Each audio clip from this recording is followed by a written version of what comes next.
example to all of us. And I read some of them to you.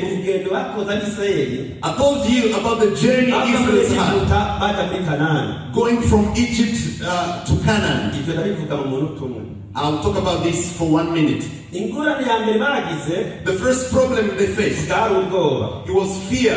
I want to remind you, but I will not go into much detail. The second thing they faced was thirst. The third thing was about complaining. The fourth thing was hunger. The fifth thing was about doubting and trying God. The sixth thing was worshipping idols. Praise the Lord. Those who were together on Friday, I taught you in great detail what it means to worship idols.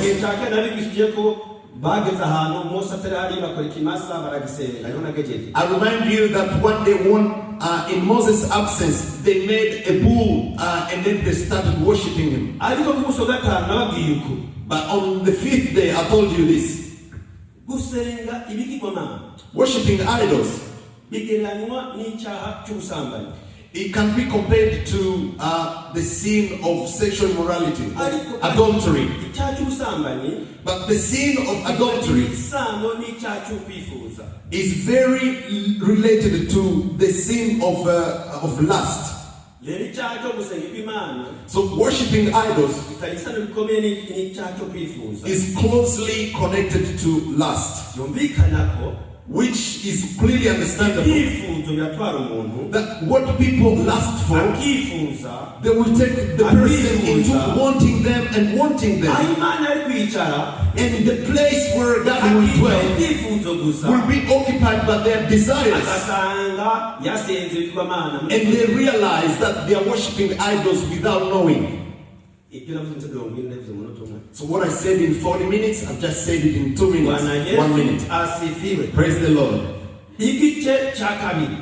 The second chapter.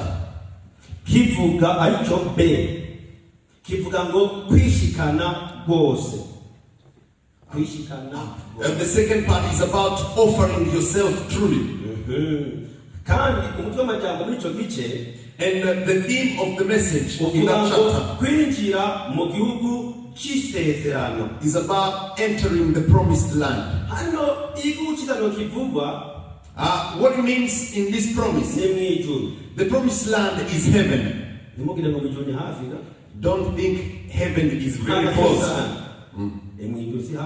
Heaven is not very close. If it took people 40 years to go from Egypt to Canaan, and surely it shouldn't have taken that long. It may be possible for somebody to go to heaven very quickly, but this may not be easy to understand in 1 moment. There are some things you understand quickly. There is a Canaan on earth that we ask God to give us, which is being filled with the Holy Spirit. People of God, look at some things. There is nothing sweeter or more important than being filled with the Spirit of God. Let me tell you, there are two things that people love.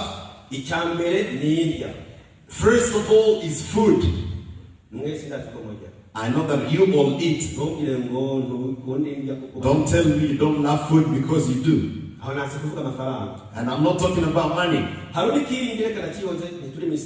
There's another thing, but I'll not mention it because we're not in a seminar. And I know that you'll understand it. Which takes people, almost all of them.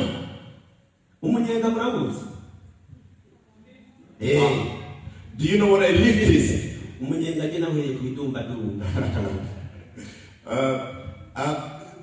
The first kind of lift, I got it from this, the banana trees.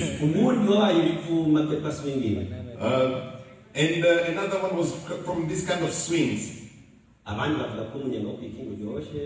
one said that the lift that you get from a bike or from other moving objects, others from cars, others from airplanes, others from boats. Your favorite. So you pick your favorite. But I'm telling you, if you get filled by the Holy Spirit, there is nothing else you'd ever wish for. Praise the Lord.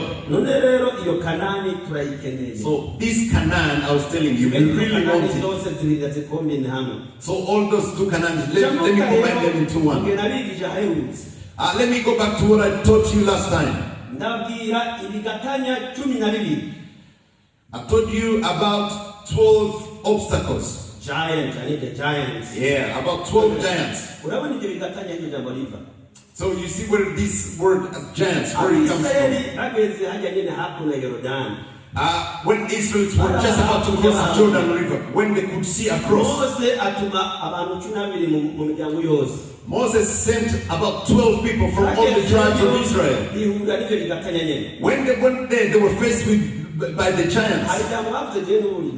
So there was one word they said, amazing. They said, the man that we saw, they are truly big. And we appeared like small insects in front of them. And that's exactly how they saw us. So imagine if you are yourself like a cricket, like a small insect. And you become like the story of David and Goliath. Praise the Lord. They said these men are very fearful. That stopped them from crossing to enter into Canaan. I don't want to tell the whole story because we already did that. So these giants, this is what I'm talking to you about. I described 4 of them to you already.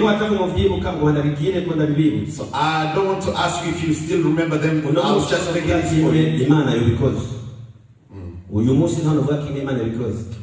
Today God has the first one was the lack of faith. I instead of him, then this is called the idolatry of believers.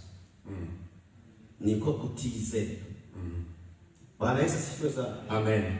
Ichakabiri ni kutitwararika canke kunyerera. The second one is not about cautious, not being cautious, not being careful. Apathy and drift. Ichakatatu ni kwigira umugororotsi. Self-righteousness. Claiming to be righteous. Or pretending to be self-righteousness. Yeah, being righteous is one thing, but the righteousness that comes from God is different from self-righteousness. Self-deception. Oh, self-deception. Hallelujah. Amen. So now I will go slowly.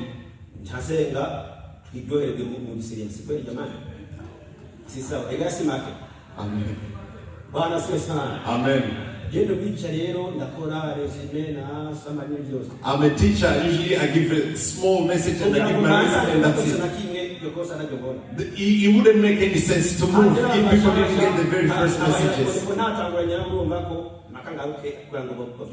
If I start while there were people who didn't start with us, it will take me back, which is normal one. If you didn't get in last time, now please do. If I ask you a question and you can't answer, know that it's on you.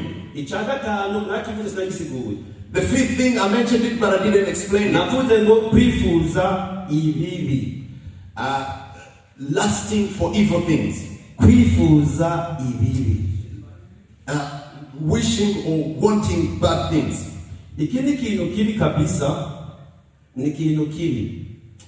Wishing for bad things is something really evil.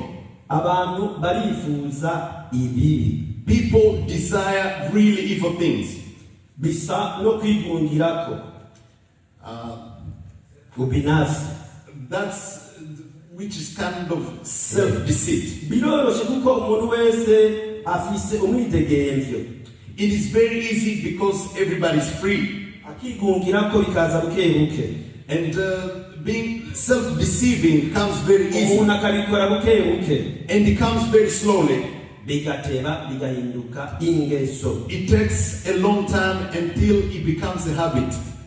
Umuntu atangura avuga ibiterasoni bukebuke. You started saying things that lack value, and then it goes slowly, it becomes a habit. Bukomeye. Inyuma yaho kaza ubumane bukomeye. After that, a lot of impurity comes from that. Hanyuma kaza ukwinezeza k'umubiri kurenza urugero. And after that comes self-pleasure in the flesh. That is beyond measure. Bikakwegera abantu benshi mu bugaragwa. And that takes people back to the wilderness. Paulo avuga uko. This is what Paul says. Umuntu ategerezwa kwiha indero mu bintu bito bito. Everybody is expected to exercise self-discipline in a lot of things. Tutegerezwa guhagarara mu masezerano. We are supposed to stand in the promises. Mwihangarira abasomere kugira ngo nyaraguritse.